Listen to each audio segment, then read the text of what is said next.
읽겠습니다. 제가 먼저 읽습니다. 그 일 후에 하나님이 아브라함을 시험하시려고 그를 부르시되 아브라함 하시니 그가 이르되 내가 여기 있나이다. 여호와께서 이르시되 내 아들을 위해 사랑하는 자가 이삭을 데리고 모리아 땅으로 가서 내가 네게 알려준 거기서 번제로 드리라. 아브라함이 아침에 일찍 일어나 나귀의 안장을 지우고 두 종과 그의 아들 이삭을 데리고 번제에 쓸 나무를 쪼개어 가지고 떠나 하나님이 자기에게 일러주신 곳으로 가더니 제3년에 아브라함이 눈을 들어 그곳을 멀리 바라본지라.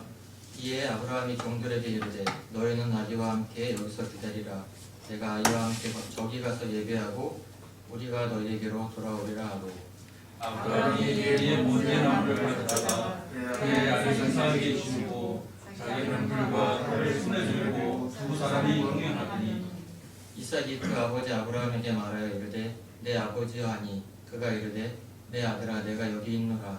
이삭이 이르되 불과 나무는 있거니와 번제할 어린 양은 어디 있나이까. 아브라함이 이르되 내 아들아 번제할 어린 양은 하나님이 자기를 위하여 친히 준비하시니라 하고 두 사람이 함께 나아가서 하나님이 그에게 일러주신 곳에 이른지라. 이에 아브라함이 그곳에 제단을 쌓고 나무를 버려놓고 그의 아들 이삭을 결박하여 제단 나무 위에 놓고 술을 내려 불을 잡고 그 아들을 잡으려 하니 여호와의 사자가 하늘에서부터 그를 불러 이르시되 아브라함아 아브라함아 하시는지라. 아브라함이 이르되 내가 여기 있나이다 하매 사자가 이르시되 그 아이에게 내 손을 들지 말라. 그에게 아무것도 하지 말라. 내가 내 아들 내 복자까지도 내게 안되지 아니하시니 내가 이제야 네가 하나님을 경외하는 줄 아노라. 아멘.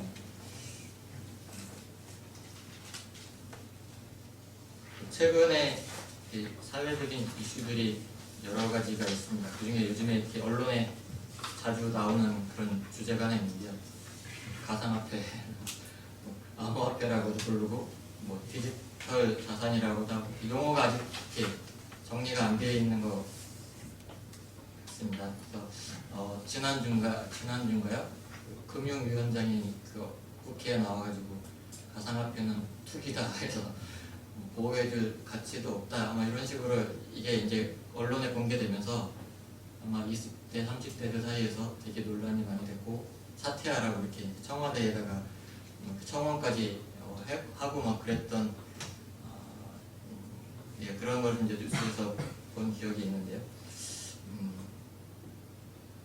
이게 암호화폐라는 게 투기냐 투자냐 그거에 대한 논란이 많이 있고 또 사실은 많은 사람들의 관심은 어디에 투자하면 내가 돈을 벌 수 있을까?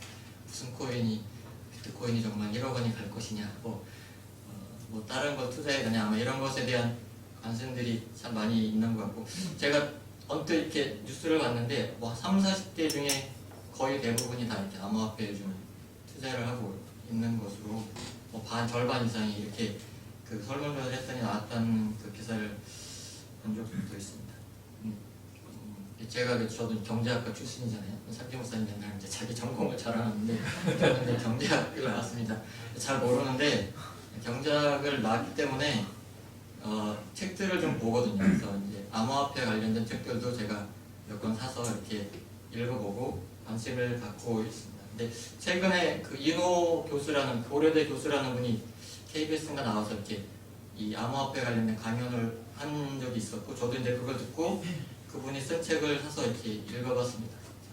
이제 앞으로 어떻게 뭐 될 것인가에 대한 그런 내용들인데 그 앞부분에 이제 이 책을 쓰게 된 배경에 대해서 그분이 어떻게 설명을 했냐면 이렇게 설명을 하시더라고요. 그러니까 대부분의 사람들은 어떤 현상이 나타나면 그 현상에 적응하려고 부단히 애를 쓰고 노력하려 하며 살아가지만 그러니까 무엇이 그 현상을 만들었는지에 대해서는 잘 모른다. 별로 그렇게 크게 관심을 두지 않고 이런 일이 생기니까 거기에 맞춰서 살아야 되는지 거기에만 관심을 많이 갖는다. 그러니까 갑자기 이제 암호화폐라는 것이 이렇게 국상을 하게 되고 뭐 이렇게 유명한 사람들이 거기 투자하면 돈을 벌 수 있다 뭐 이런 식으로 얘기를 하니까 사람들이 관심을 갖고 어디에 투자하면 돈을 벌 수 있을까라는 것에 대해서는 많이 관심을 갖고 있지만 정작 이 뭐 암호화폐, 가상화폐라는 것이 왜 지금 이렇게 우리 눈앞에 이렇게 펼쳐져 있고 왜 사람들이 투자를 하고 하는지에 대한 그런 어떤 현상이 나타나게 된 원인, 이유, 배경들에 대해서는 별로 그렇게 크게 관심을 갖지 않는다고 하면서 그분이 책을 쓰게 된 이유가 그 현상과 배우를 이해할 필요가 있다. 그러면 내가 어떤 그 코인에 투자를 해야 돈을 많이 벌 수 있을지 그것까지는 알 수 없다 할지라도 앞으로 이 뭐라 그럴까요? 돈의 흐름, 경제의 흐름이 어떻게 진행되어 나갈 것인지에 대한 최소한의 그런 방향은 알 수 있다. 그런 차원에서 앞으로 이 우리나라의 경제뿐만 아니라 세계 경제가 어떻게 돌아갈 것인지 그 큰 흐름 속에서 이 암호화폐가 어떤 역할을 할 것인지에 대한 이해를 하는 것은 돈을 얼마만큼 내가 벌 수 있느냐 벌지 못하느냐만큼 우리의 삶에 또 앞으로 우리가 어떻게 살아갈 것인가에 대한 그런 방향을 읽을 수 있다는 점에서 중요하다. 그런 점에서 이제 그분이 암호화폐에 관련된 거지만 결국은 돈이 어떻게 흘러갈 것인가, 경제가 어떻게 흘러갈 것인가에 대한 그런 책을 쓴 것을 읽었었습니다. 제가 자주 말씀드리는데 요즘에는 성경보다 이런 사회와 관련된 책들을 읽으면서 은혜를 받을 때가 참 많이 있어요. 참 그 성경을 이해하는데 참 많이 도움을 되는구나. 제가 이렇게 뭐 신학교 다니고 하면서 성경만 잘 알면 정말 하나님의 뜻대로 살 수 있겠구나라는 생각을 했는데 요즘 들어서는 그거 못지않게 사회에 대해서 이해할 수 있게 하는 그런 책들이 성경을 이해하는데 참 도움을 많이 주는 것을 제가 이제 점점 사실 많이 이렇게 책들을 읽어가면서 이렇게 알게 되는 것 같은데 요즘에 TV에 보면 역사에 관련된 그런 프로그램들이 많이 나오잖아요. 역사를 알기 쉽게 이해할 수 있게 해주는 그런 TV 프로그램들이 많이 나와 있고 또 말을 잘 하시는 교수님들이 나와서 어렵지 않게 이렇게 설명을 해주시는 것을 볼 수 있습니다. 제가 학교 다닐 때 제일 싫어했던 과목이 두 가지가 있고 미술하고 역사. 미술은 그림을 제가 너무 못 그려서 싫어했고요. 역사는 그 숫자랑 사람 이름 배우는데 너무 이게 안 되더라고요. 제가 이렇게 머리가 나쁘진 않은데 그거는 잘 못하겠더라고요. 전에도 몇 번 말씀드렸지만 역사 시험에 꼭 나오는 게 있잖아요. 연도별로 몇 년도에 누구 배치시키는 거. 그건 제가 한 번도 맞춰본 기억이 없어요. 지금도 역사책을 제가 이렇게 보는데 아직도 헷갈리더라고요. 볼 때마다 그 연도를 외우는 게 너무 저는 이게 사람 이름하고 연도 외우는 게 너무 어려운데 요즘에 이렇게 그런 TV 프로그램 이렇게 역사에 대해서 설명해 주는 것을 보면서 왜 역사에 대해서 많이 TV에서 다루고 있을까라는 그런 생각을 좀 해봤거든요. 여러 가지 이유가 있겠지만 그냥 제 나름대로 이해하기로는 지금 이제 코로나19 이렇게 그런 상황 속에서 또 뭐 제 4차 산업혁명이라는 그런 우리가 겪어보지 못한 새로운 그런 시대를 맞이해서 어떻게 지금 왜 우리가 이런 상황에 처해 있고 앞으로 어떻게 살아야 될 것인가에 대한 그런 고민 가운데 결국 그것에 대한 답을 얻을 수 있는 건 과거로 돌아가지 않는 과거에 어떠한 일이 있었고 그것을 통해서 지금 우리가 어떤 상황에 있는가를 알기 위해서는 결국 과거를 돌아볼 수밖에 없구나.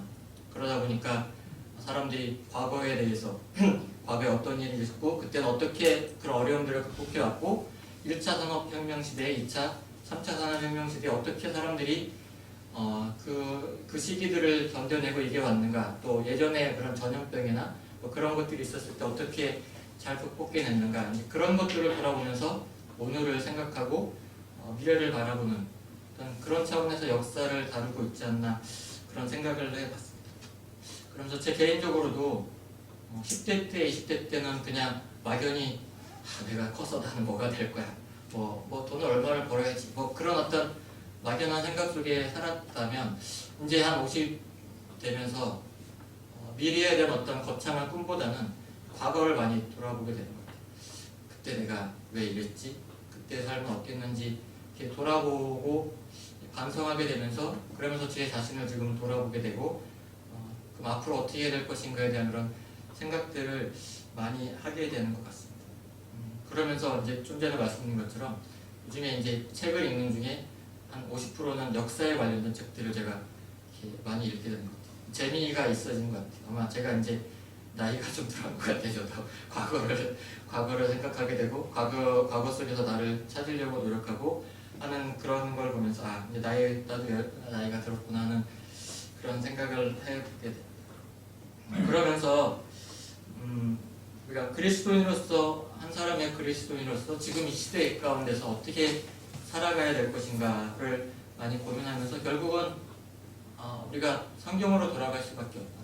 말씀을 통해서 우리가 어떻게 살아가야 될 것인가에 대해서 배울 수 있고 또 처음에 말씀드린 것처럼 이 세상이 너무 그런 어떤 나타나는 현상의 사람들이 유혹을 받고 그것을 따라가려고 하는 그런 사람들의 삶 속에서 그것이 아닌 이 세상이 흘러가는 그런 모습의 그 본질이 무엇이고 왜 이런 현상들이 나타나고 앞으로 어떻게 살아가야 될 것인가에 대한 사실은 이해를 하기 위해서는 결국 우리가 성경을 통해서 하나님이 세상을 어떻게 이끌어가시고 하나님이 목적하시는 건 무엇인지를 우리가 충분히 이해하지 못한다면 결국 마치 코인에 투자하는 사람들이 누가 한마디 하고 거기에 투자했다가 또 누가 한마디 하면 거기에 투자하고 마치 이렇게 바람에 나는 겨와 같이 어떻게 보면 우리의 인생에 이렇게 뜬구름을 잡는 인생을 살 수 있겠구나 라는 그런 생각을 해 보게 되었습니다. 오늘 그래서 그런 차원에서 우리가 잘 알고 있는 믿음의 조상이라고 하는 아브라함의 삶을 통해서 하나님께서 아브라함을 어떻게 믿음의 조상으로 만드셨고 아브라함의 삶을 우리가 통해서 하나님께서 우리의 삶을 어떻게 만들어 가시고 하나님의 자녀로 하나님의 나라의 백성답게 살아가게 하실 것인가를 우리가 이해하기 원한다면 결국 그 믿음의 조상인 아브라함을 우리가 잘 배우고 그의 삶을 우리가 잘 이해할 때 우리 자신을 또 이해할 수 있겠구나라는 그런 생각에서 오늘 말씀을 준비하게 되었습니다. 오늘 말씀을 12절까지 읽었지만 사실 오늘 말씀을 이해하는데 중요한 두 가지 단어가 있는데요. 22장 1절에 나와 있습니다. 맨 처음에 나온 그 일 후에라는 말씀과 시험이라는 그 두 단어가 어떻게 보면 오늘 이 말씀뿐만 아니라 아브라함의 삶을 전체의 삶을 이해하는데 가장 핵심적인 단어가 아닐까 그런 생각을 해보게 됩니다. 제가 말을 빨리 하는 것 같아요. 시계를 여유 있게 해야 되는데 시간에 맞춰서 끝내야 된다는 생각이 들어있어서 왜 그럴까요? 그래서 이 오늘 말씀은 그 앨런 데이비스라고 하는 여성 신학자인데 구약학자인데 그분이 쓴 책을 통해서 많이 도움을 얻었습니다. 그래서 그분의 책을 읽으면서 예전에 한번 소개한 적이 있는데 이런 식으로도 하나님의 말씀을 이해할 수 있구나라는 저에게 되게 새로운 시각을 이렇게 보여주신 분이거든요. 그분이 이제 이런 식으로 그분의 도움을 통해서 그분이 이제 여기 22장 1절에 나오는 그 일 후에 하나님의 아브라함을 시험하셨다라는 그것을 어떻게 설명을 하고 있냐면 좀 그게 두 가지. 하나는 아브라함의 입장에서 이 그 일 후에라는 것을 어떻게 이해했느냐 하면 좁은 의미에서는 이 앞장에 나와 있는 내용들 여기 보면 20장, 21장의 이제 쭉 내용들을 보면 아브라함이 이제 네게부 땅에 가서 아비멜렉을 만나는데 그 아비멜렉에게 또 자기 아내 사라를 또 자기 누이라고 속여서 이제 이렇게 아내로 삼게 하도록 하는 그런 어떤 일들이 있게 되고 또 그 21장 넘어가면 이제 또 그 아비멜렉과 또 언약을 맺는 그 사건이 생기고요. 그 중간에 또 무슨 일이 생기냐면 21장에 보시면 여기 이스마엘과 그 하갈을 자기네 집에서 내쫓는 그런 어떤 사건들을 경험하게 됩니다. 그래서 이제 좁은 의미에서는 그 일 후에라는 것이 요 20장, 21장에 나오는 그런 내용들이라고 보면은 좀 더 넓은 의미에서 보면 아브라함의 전 인생, 아브라함이 갈대아 우르에서 하나님의 명령을 받아서 떠나서 지금까지 22장 이삭을 바치라고 하는 명령을 받기 전까지의 아브라함의 전 인생을 우리가 그 일 후에라고 이렇게 볼 수 있다라고 이렇게 얘기하면서 또 한 가지 관점을 이렇게 제시하는데 그 책에 나와 있는 내용을 제가 좀 인용을 했습니다. 이 이야기는 과거를 돌아보게 하는 것으로 시작한다. 그 일이 있은 후에 하나님이 아브라함을 시험하셨다. 이 말씀은 아브라함이 여러 가지 어려운 일을 겪은 후에라고만 이해하기 쉬운데 사실 하나님도 여러 가지 어려운 일을 겪으신 후라고 봐야 한다. 아담과 하와의 타락, 가인의 살인, 죄로 만연한 세상으로 인한 홍수, 바벨탑 사건 등 하나님께서 자신의 형상으로 만드신 인류의 타락을 경험하셔야 했던 그 하나님께서 이제 아브라함이라는 한 사람, 그 가족을 통해서 하나님 나라를 만들어 가시기로 결정하셨다는 것이다. 그래서 아브라함의 관점뿐만 아니라 이 성경을 우리가 그 일 후에라는 것을 하나님의 관점으로 보자면 하나님께서 천지를 창조하시고 이 지금까지 쭉 인류 역사가 흘러왔다. 그래서 하나님 그 죄로 인해서 타락한 인류의 그런 모습 속에서 하나님이 이제 그렇게 그냥 무차별적으로 일방적으로 복을 내려서 인류에게 복을 내리시는 게 아니라 아브라함이라는 그 가족을 통해서 하나님께서 복을 주시고 그를 통해서 하나님의 나라를 만들어 가시겠다라는 그런 계획을 세우시고 이제 그 아브라함을 시험하신다라고 이렇게 해석을 하고 있다는 겁니다. 이게 하나님의 관점이 왜 중요하냐? 왜 하나님께서 시험을 하셨냐? 불안하셨다는 거예요. 그동안 하나님께서 많은 복을 내려주시고 인류에게 하나님이 누구신지 알려주셨지만 인간은 번번이 실패하고 하나님의 뜻대로 살지 못했던 것을 하나님 너무 잘 아시고 이제 그런 가운데 아브라함에게 하나님의 그 일을 맡기셔야 되는데 불안하셨던 거죠. 과연 아브라함이 이 일을 잘할 수 있을까? 불안과 염려와 걱정이 있으셨다는 거죠. 그래서 하나님이 아브라함을 시험을 하셨다는 겁니다. 왜 이 시험을 이 시험을 통과하면 아브라함에게 복을 주셔서 하나님의 일을 맡기시고 시험을 통과하지 못하면 다른 사람에게 이 일을 맡기셨을까요?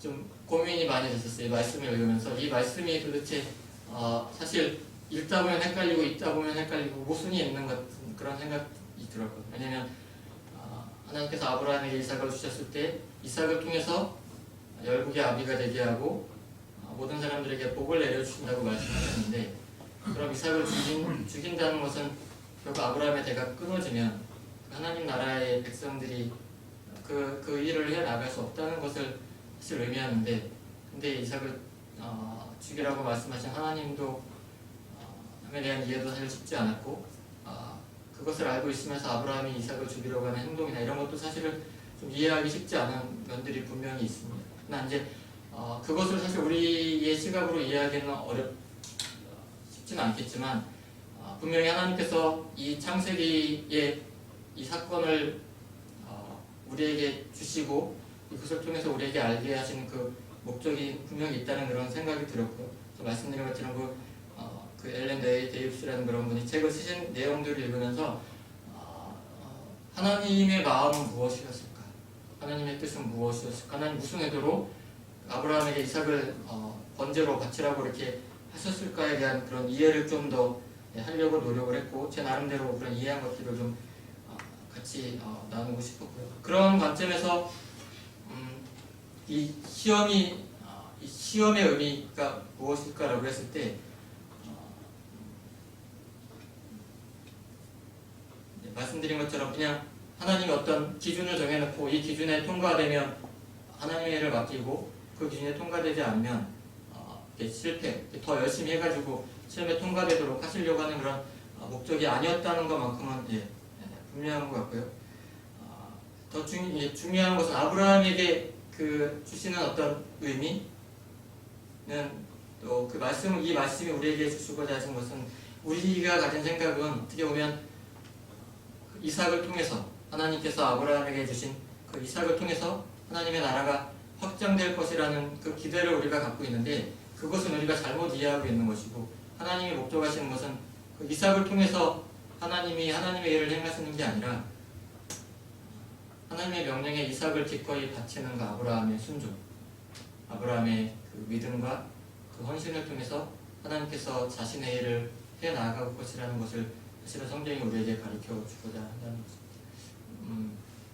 이 본문을 신약에 넘어와서 우리가 동일하게 이해할 수 있는 본문이 있습니다. 뭔지 베드로에게 예수님께서 나타나신 사건. 예수님께서 부활하신 후에 베드로가 예수님을 예수님을 부인하고 나서 예수님이 부활하신 후에 베드로에게 나타나셔서 물으시죠. 뭘 물으시죠? 네가 나를 사랑하느냐 3번 물으시잖아요. 왜 물으셨을까요? 사실은 어떻게 보면 이 본문과 동일한 것입니다.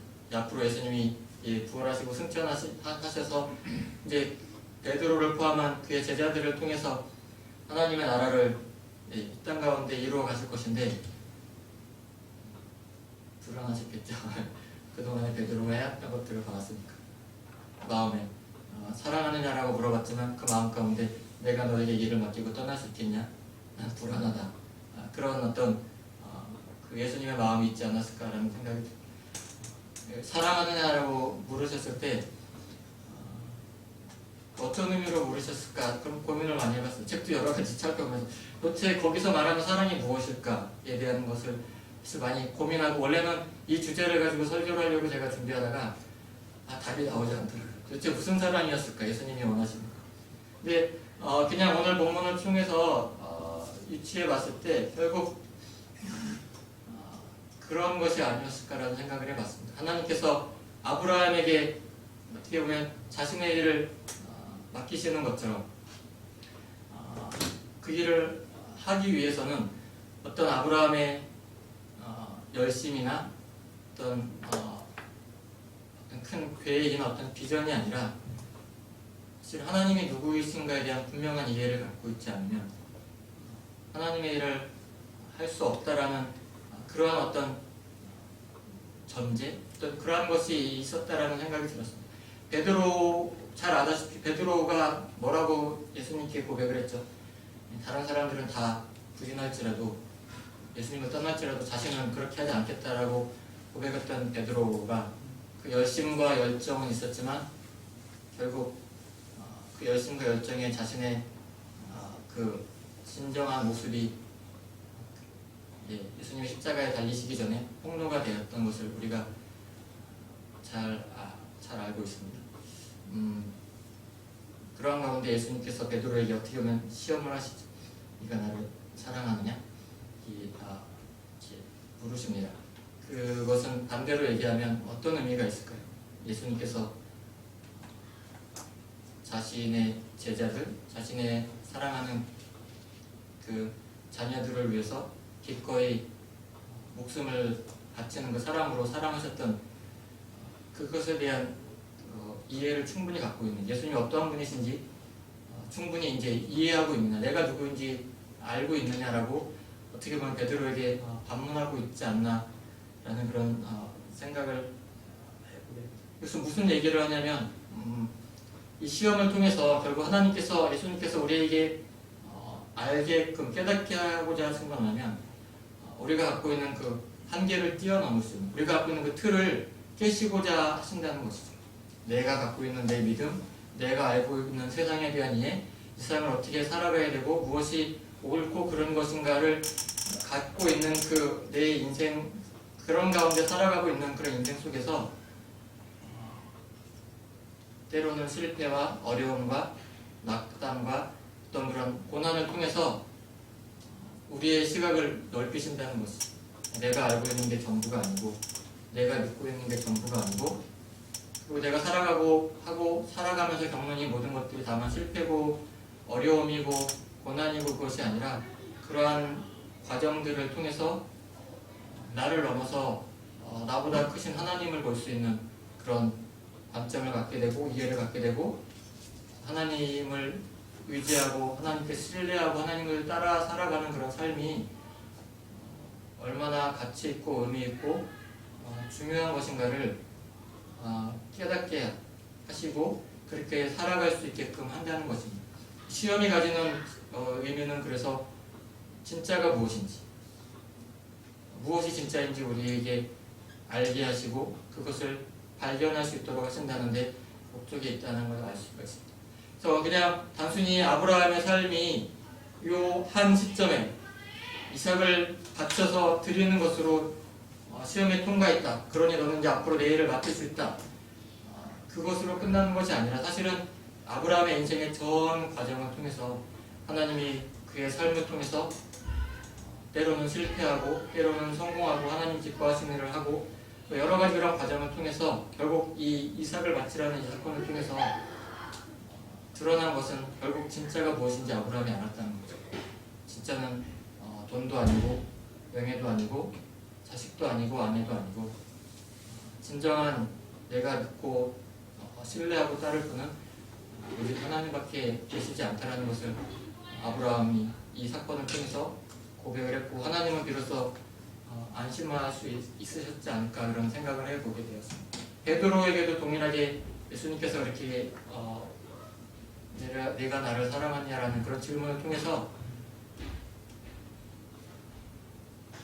예수님이 어떠한 사랑으로 베드로를 사랑하셨고 이제 그 일을 베드로가 어떻게 해 나갈 것인가에 대한 그러한 것을 깨닫게 해주시게 하셨다는 것 같습니다.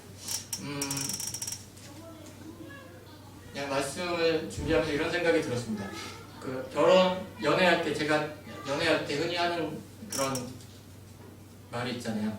네가 원하면 내가 물속에라도 뛰어들게, 운명이라도 뛰어들어서 내 사랑을 보여줄게. 그렇게 저는 얘기한 적은 없는 것 같은데 드라마에 보면 많이 나오잖아요. 이제 결혼하고 나서도 그렇게 말하는 남편이 있을까요? 없을 거라는 생각이 들었습니다. 그러면 결혼하기 전에는 사랑을 많이 했고 결혼 후에는 사랑을 덜하기 때문에 그렇다라는 생각은 안 들고요. 결혼하고 나서는 물속에 뛰어들 만한 정열과 열정을 가지고 설거지를 열심히 하고 쓰레기를 잘 갖다 버리고 빨래를 잘 개고 아이들을 잘 돌보고 하는 그러한 것에 그런 데에 더 많이 시간을 보내고 열정을 쏟고 그렇게 하지 않을까 그런 생각이 들었습니다. 결혼을 하고 나서 이제 요즘에 많이 이렇게 생각을 해보는데 올해가 저도 20년이더라고요. 결혼한 지. 제가 너무 이렇게 동안 녀석이죠. 아직도 30, 40대를 보시는 분이 많이 있는데 제가 50대입니다. 그래도 20년이 됐더라고요. 근데 제가 그 결혼하고 나서 이제 그냥 이렇게 쭉 요즘에 이렇게 생각을 해보면서 저만 그런지 모르겠지만 이게 짐이 2배가 됐구나. 나 혼자 살기도 참 버거운데 아내의 짐까지 내가 짊어지고 살아야 되는구나. 왜 참 이렇게 인생은 어려울까라는 그런 생각을 한동안 했다가 최근에 많이 든 생각은 뭐냐면 내 아내는 어떨까? 나는 이제 내 입장에서만 나만 짐을 많이 들고 있다라고 생각을 했는데 어느 날 문득 아내를 보면서 아내는 아내까지 내 짊어지고 있겠구나. 내가 얼마나 무거웠을까. 근데도 잔소리하지 않고 이렇게 묵묵히 살아가는 그런 모습을 보면서 역시 제가 나이를 하고 아무튼 좀 아내의 입장을 좀 생각하게 되었고 좀 더 최근에 이제 이렇게 많이 이렇게 생각하게 된 거는 결혼이라는 것이 그냥 내가 아내의 짐을 짊어지고 막 그러면서 불편해하고 힘들어하고 불평하고 또 때로는 이제 아내가 내 짐을 짊어지고 불평해하고 힘들어하고 하는 그것이 아니라 서로 짐을 지면서 같이 가는 거구나. 그게 결혼이구나. 이게 비록 힘이 들지만 서로에게 짐을 제가 이해한 바로는 서로에게 짐을 기꺼이 맡길 수 있는 네 짐을 내가 짊어질게 나를 따라와 그것이 아니고 서로 같이 짐을 짊어지는 것. 그냥 어려움과 힘든 것만 이렇게 맡기는 것이 아니라 그만큼 아내에 대한 신뢰, 아내를 믿고 아내에게 나를 맡길 수 있는 그러한 것들이 점점 커져가는 그러면서 함께 걸어갈 수 있는 그러한 어떤 모습이 부부의 모습이 아닐까라는 그런 생각만 했습니다. 그러니까 오해하지 마시고 제 아내한테도 물어보지 마세요. 저는 이렇게 하고 있는지 그런 생각만 하면서 했습니다. 왜 이런 말씀을 드리냐면 하나님께서 그렇게 하신다는 거죠. 하나님은 하나님의 일을 알아서 하시고 우리에게 너희는 너에게 이런 일을 너에 맡겼으니 네가 알아서 해라 이렇게 하시는 것이 아니라 이 본문에 나와 있는 것처럼 하나님께서 우리에게 하나님의 명예와 하나님의 이름과 하나님의 자존심을 이 아브라함에게 맡기셨습니다. 아브라함이 어떻게 하는지 알아서 하나님의 이름이 높여지기도 하고 하나님의 이름이 실추되기도 할 것입니다. 동일하게 우리가 어떻게 이 세상에 살아나가느냐에 따라서 하나님의 이름이 높여질 수도 있고 하나님의 명예가 떨어질 수도 있을 것입니다. 그것과 동일하게 우리의 삶이 어떠하느냐에 따라서 하나님이 어떻게 사람들에게 보여지고 하나님이 인정받느냐를 보여주는 것처럼 그것이 별개의 개념이 아니라 하나님은 우리에게 의지하고 계시고 우리의 삶은 하나님 앞에 의지할 수밖에 없는 그런 상호 의존적인 관계 속에서 우리가 살아갈 수밖에 없는 존재라는 것, 하나님도 우리에게 의지하고 계시다는 것을 성경이 오늘 본문에 우리에게 가르쳐주고 있고 그것을 우리가 잊지 말고 살아야 한다는 것을 이 본문이 우리에게 가르쳐주고 있다는 것입니다. 베드로가 그랬던 것처럼 대부분의 우리가 그랬던 것처럼 이상만 있으면 하나님 제가 이 일을 가지고 주를 위해 열심히 살겠습니다. 이것만 이상만 주시면 내가 의심하지 않고 그렇게 우리가 기도하고 그 일을 위해서 열심을 내고 살 때가 많이 있지만 하나님이 원하시는 것은 그 이삭이 아니고 그 이삭을 주신 하나님에 대해서 우리가 얼마만큼 신뢰하고 믿고 순종하며 살아가고 있느냐. 하나님께서는 우리에게 그것을 원하시고 또 그것을 원하신다는 것이 그래서 우리가 열심을 내서 그렇게 살아야 한다는 것이 아니라 아브라함에게 시험을 하셨던 것처럼 하나님께서 우리의 인생 여정을 통해서 그런 실패와 좌절과 어려움들을 통해서 아브라함이 이삭을 바친 것처럼 베드로가 주를 사랑한다고 고백은 하지 못했지만 그 마음 가운데 주님을 사랑한다는 것이 무엇인지를 깨닫도록 그렇게 만드셨던 것처럼 하나님께서 우리의 삶을 그렇게 만들어 가시겠다는 거죠. 그런 관점에서 보자면 우리의 인생을 통해서 우리가 경험하는 그런 실패나 낙담이나 이런 어려움들이 다만 그냥 고난으로 끝나는 것이 아니라 결국 그런 과정들을 통해서 진짜가 무엇인지, 진짜 우리가 누구를 의지하고 무엇을 바라고 무엇을 따라야 될 것인지 하나님께서 그것을 우리 인생을 통해서 가르쳐 주시고 어쩌면 그거 하나 아는 게 우리 인생의 전부가 아닐까라는 생각을 여러분들은 어쩌셨을지 모르겠지만 저는 아직 이삭을 바칠 만한 믿음이 없다는 것을 제가 깨닫게 된 것 같아요. 그만큼 하나님보다 사실 돈이 더 좋을 때가 많이 있고요. 돈이 있으면 아이들도 기뻐하고 아내도 기뻐하고 부모님도 기뻐하는 모습을 보면서 하나님보다 돈이 더 좋다라는 생각이 그런 유혹이 들 때가 참 많이 있고 그때마다 회개하게 될 때가 많이 있는 제 자신을 보게 됩니다. 그렇지만 제가 사실 요즘에 이렇게 오늘 말씀도 준비하고 이렇게 성경을 쭉 읽어 나가면서 좀 깨닫게 되는 것은 무엇이냐면 예전에는 말씀을 읽으면 너 이거 하지 못했어. 기도 열심히 하지 않아. 말씀 열심히 읽지 않고 이렇게 하지 않고 누구 미워하고 그러면 벌 받고 정죄하고 그런 것들이 너무 마음에 부담이 돼서 성경도 읽기 싫고 이렇게 설교 준비 한번 이렇게 요구받으면 한 달 전부터 잠 못 자고 고민하고 내가 빨리 이 목사를 그만두고 딴 걸 찾아봐야지 막 그런 고민을 이렇게 밤새 해가면서 이렇게 뒤척이며 했던 그런 세월들을 보내왔는데 최근에 들어서 어떤 생각이 드냐면 이것이 과정이구나. 내가 잘하고 못하고 그것이 중요한 것이 아니고 성경에 나타나 있는 그 하나님이 누구이시고 이 하나님이 이 세상을 어떻게 이끌어 오셨고 이 아브라함이라는 한 사람을 어떻게 하나님의 자녀답게 하나님의 자녀로 살아가게 하셨고 하나님을 하나님으로 고백하게 만드십니까? 그 하나님이 누구신지를 점점 보게 되었던 거예요.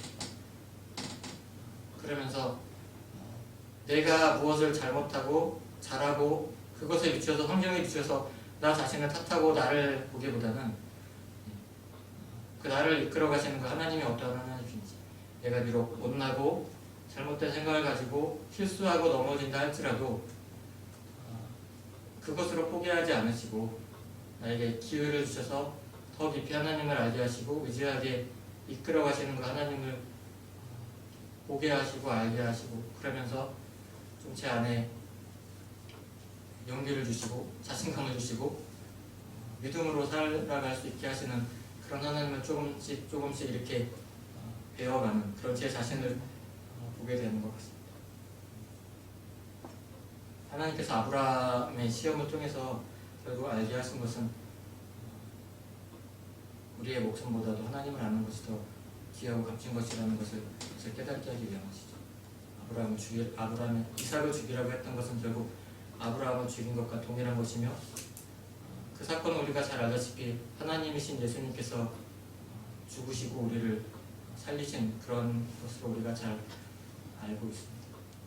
목숨보다 귀한 우리의 존재라는 것, 우리의 목숨을 바쳐서라도 하나님을 믿는 것이 더 귀하다는 것을 성경이 우리에게 알게 하시고 그것을 잊지 말라고 우리에게 오늘 그 말씀을 통해서 가르쳐 주신 것 같습니다. 우리의 인생은 눈에 보이는 어떤 현상을 쫓아서 살아갈 수밖에 없는 인생이긴 하지만 그러나 성경이 우리에게 가르쳐 주신 현상 너머에 하나님이 계시고 그 하나님이 우리를 지키시고 인도하신다는 그 사실을 잊지 말고 살 것을 성경은 창세기부터 요한계시록까지 우리에게 가르쳐 주고 있습니다. 하나님께서 기도하셨던 것처럼 나 자신을 보지 말고 나 너머에 계신 나를 창조하시고 나를 잘 아시는 그 하나님이 누구신지를 알아가는 것, 그것이 성경을 우리에게 주신 목적이고 이 오늘 말씀을 통해서 우리에게 깨닫게 해주시고 하나님께서는 그 일을 위해서 자신의 모든 것을 우리 한 사람에게 쏘아 부으실 것을 약속을 하고 계셨습니다. 비트코인에 투자를 할 것이냐 다른 코인에 투자할 것이냐 어쩌면 투자를 해서 지금 10만원짜리 샀는데 만원밖에 안 될 수도 있을 것입니다. 그렇지만 그 현상 너머에 앞으로 돈이 어떻게 흘러갈 것이고 세상이 어떻게 돌아갈 것인가를 잘 안다면 10만원짜리를 사서 지금 만원밖에 안 됐지만 불안해하고 염려하지 않는 거예요. 왜냐면 몇 년 후에 그게 몇백만 원이 될지 몇천만 원이 될지 나름 확신하고 있기 때문이죠. 우리가 예수를 믿고 있잖아요. 어떤 분은 자기가 적자라고 생각했을지 모르겠어요. 하지만 분명한 사실은 조만간 대박이 날 거라는 사실.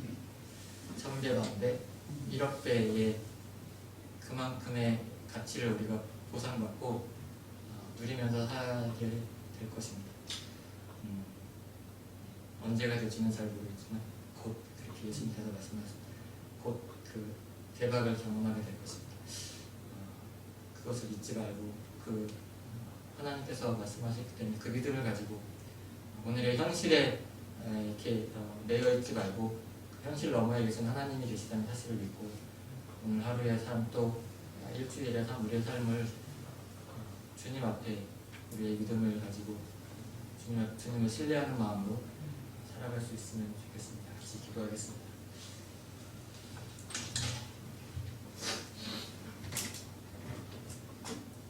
하나님, 우리보다 조금 높은 지위에 있는 사람들이 우리에게 어떤 일을 부탁할 때 그것이 짐이기도 하지만 그것이 참 명예라는 것을 또 뿌듯하게 느끼며 우리에게 맡겨진 일을 할 때가 있습니다. 그런데 이 세상을 창조하시고 우리를 만드시고 이 세상 어느 것보다도 뛰어나고 위대하신 하나님께서 하나님의 일을 우리에게 맡기셨습니다. 하나님, 그 일이 다만 우리에게 짐이 아니라 그것이 우리의 명예이고 우리의 자랑이고 그것이 우리에게 축복이라는 것을 우리가 잊고 살 때가 너무나 많이 있는 것을 고백할 수밖에 없습니다. 하나님, 우리가 눈에 보이는 것들을 따라가느라 정작 이 세상을 주관하신 하나님을 잊어버릴 때가 많이 있는 그런 모습을 우리가 보게 됩니다. 하나님은 이 세상을 다스리시는 분이시고 또 우리 한 사람을 위해서 하나님이 가장 아끼시는 그 독생자 예수를 기꺼이 내어주신 분이십니다. 하나님의 고백이 우리의 입술의 고백으로 끝나지 아니하고 우리의 전 인생을 통해서 우리의 실패와 낙심과 절망과 이러한 모든 과정들을 통해서 진정 우리가 믿고 의지하고 따를 분은 주님밖에 없다라는 그런 우리의 삶의 고백이 우리의 입술을 통해서 우리의 삶을 통해서 고백할 수 있게 되기를 원합니다. 하나님, 돈이 더 좋아 보이고 명예가 더 좋아 보이고 사람들의 인정에 받는 것, 좋은 집에 사는 것, 좋은 차를 타는 것이 너무 좋아 보이고 그것을 추구하며 살아가는 그런 인생 가운데 그것이 부질없는 것은 아니라 할지라도 그것보다 정말 영원히 사라지지 아니하고 끝까지 함께하고 끝까지 남아 계실 우리 함께하실 그 하나님을 아는 그 기쁨과 그 감사와 그 삶이 얼마나 복된 것인지를 우리 하루하루의 인생을 통해서 조금씩 알게 하시고 깨닫게 하시고 고백하면서 우리의 슬픔이 기쁨이 되고 우리의 탄식이 찬송으로 그리하여서 정말 예수님을 믿는 것이 얼마나 큰 복인지 우리 고백하며 살아갈 수 있는 건데 그 식구들이 될 수 있도록 주님 인도하여 주시옵소서. 감사를 드리며 예수님의 이름으로 기도드립니다.